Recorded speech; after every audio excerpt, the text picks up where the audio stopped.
Welcome back to Les Schwab Tire Center's Outdoor GPS. It's time for Owin's Field Report, sponsored by Les Schwab Tire Centers. Okay, so this week we got a lot. There's been a lot of things that have happened here in the Northwest, let alone how things have changed on the rivers. We'll get to that in a second. One of the highlights of the week, and we've received this information and questions quite a bit the last couple of weeks about who is going to be the new director for ODFW. I avoid those things as much as I can, mainly just so I don't get myself in trouble. And I got lucky. We all got lucky. The commission, believe it or not, made a pretty darn good decision. Rather than putting in a full-blown activist from the Native Fish Society and Trouts Unlimited, you know, the people that want to eliminate our fisheries here in the Northwest, there was actually somebody there, an activist from them, that wanted to be the director of ODFW. That was actually a thing, believe it. Well, they didn't go that direction, thank goodness. They actually voted in Debbie Colbert. So congratulations on that, Debbie. I hope things go fantastic.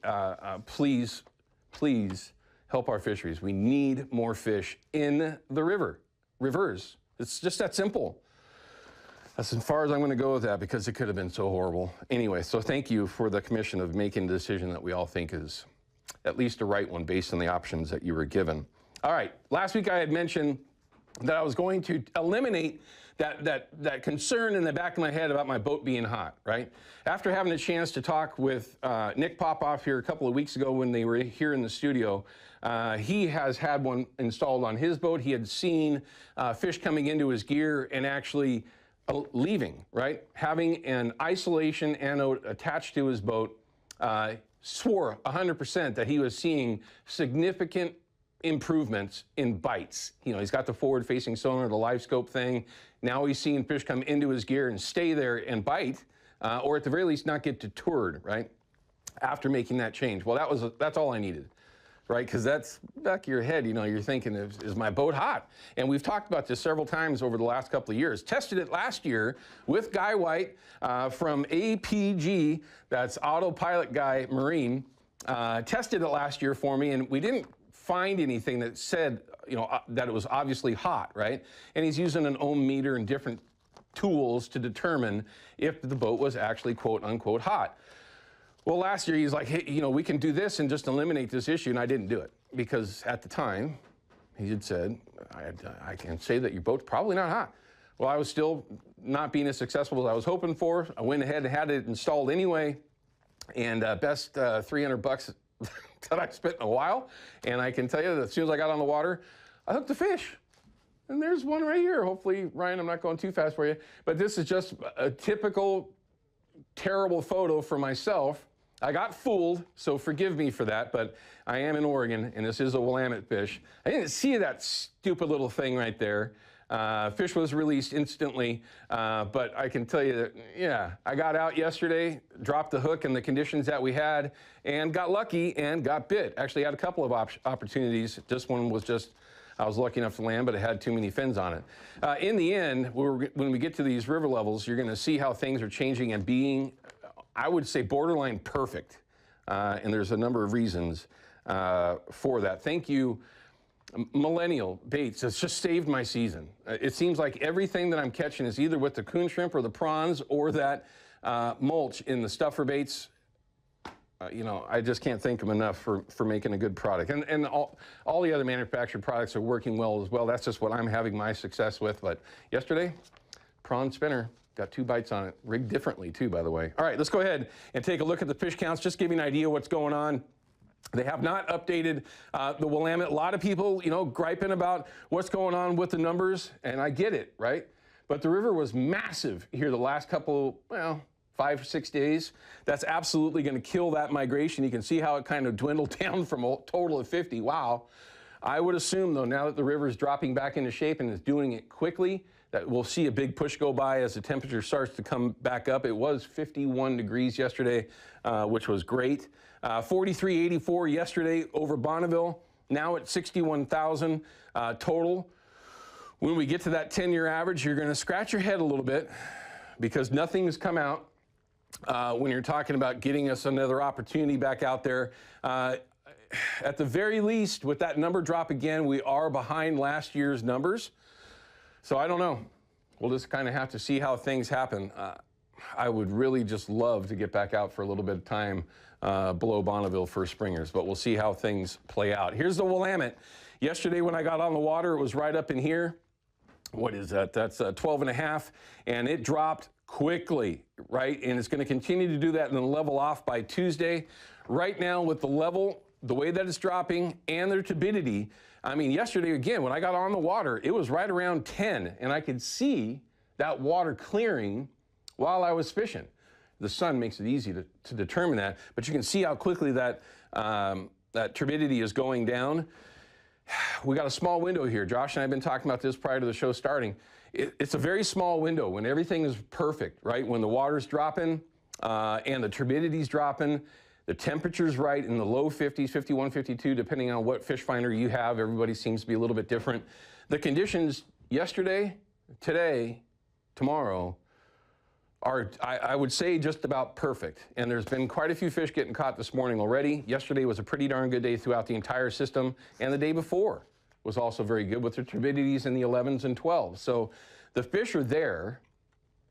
The conditions are right. If you have the chance to get out there and do some fishing, maybe you've been on the fence or whatever else, today, tomorrow, pretty darn good opportunities. And when we check in with Katie here in just a little bit, the weather is going to be perfect too. Willamette, no big deal. We can't get back out there around Vancouver anyway, but still very, very level turbidity, pretty strong there as well. All right, let's go ahead. There is a tournament going on, and this is one that I don't know if we've had a chance to help promote. Surf Perch Derby. This is next Saturday, Long Beach, Washington. If you have not gotten in to surf perch fishing, God, I wish I had some of the footage from the old days. One of the funnest things to do and one of the most delicious fish as well. An easy way to go and just make groceries right off the surf. It is a fishery, though, that you do have to, get good at and make sure you have all the right equipment. But that derby's going on this upcoming week. The 18th, and just a ton of fun over there in Long Beach. All the information that you want there is up and ready, and hopefully you can go out and have some fun. Long rods help out a lot, and you can fish them a number of different ways, but it's certainly something to keep in mind. Also, don't forget Procure.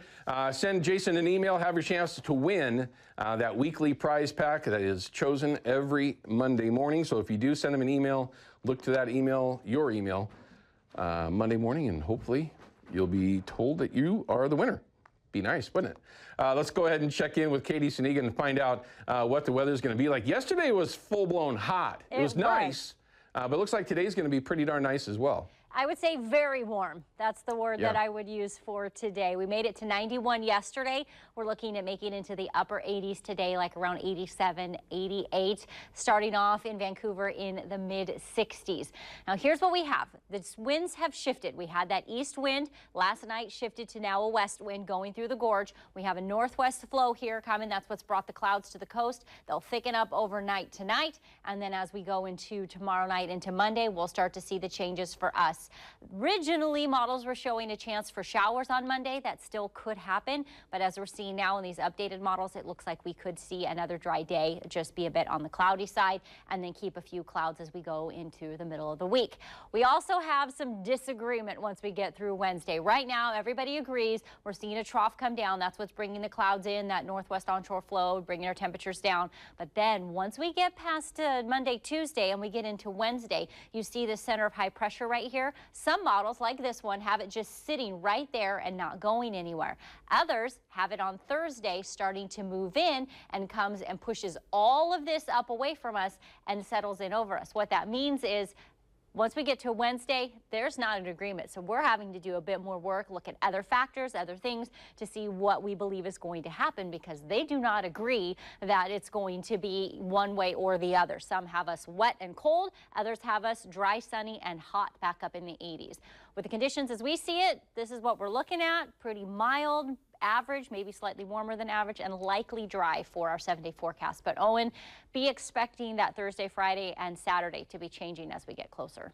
Well, how often does that happen when there's a lot of conflict between each model? It happens all the time. Okay. It happens all the time. Perfect. Like last weekend when everything agreed and said that we were going to be like this, it was like, oh, okay, well, if everybody agrees, then we don't need to do any extra work. But when we get days like these where, seriously, there's some models that say it's going to be 80 on Friday, and there's some that say it's going to be 56. Wow. Like, I mean, it's just, they're completely opposite, so we have to do a little more work. That's more normal. Well, it just tells you, everyone, enjoy the time that you have and welcome to spring in Oregon. Exactly. Right? Thanks, Katie. We appreciate it. All right, we're going to cut to a break. When we come, before I forget, though, I got to make sure to get this out there. May 15th is the deadline for ODFW, for Oregon residents, to get your tags in, right? Get it over with, get it done, do it now before their systems crash. Don't ask me how I know. So May 15th is the deadline, so get it going. If you're not doing anything the next couple of days, go online, get that all done. And save yourself the headache. All right, when we come back, we're going to have Josh Cooper from Beckman Nets, P-Line. We're going to talk about both and some very cool things coming up with P-Line in particular, well, and Beckman over there at Fisherman's. We'll be right back. Outdoor GPS is brought to you by P-Line, because we fish, by Hawken Fishing, perfection in fishing gear, and by Haxton's Canvas and Upholstery, the trusted name of the Pacific Northwest.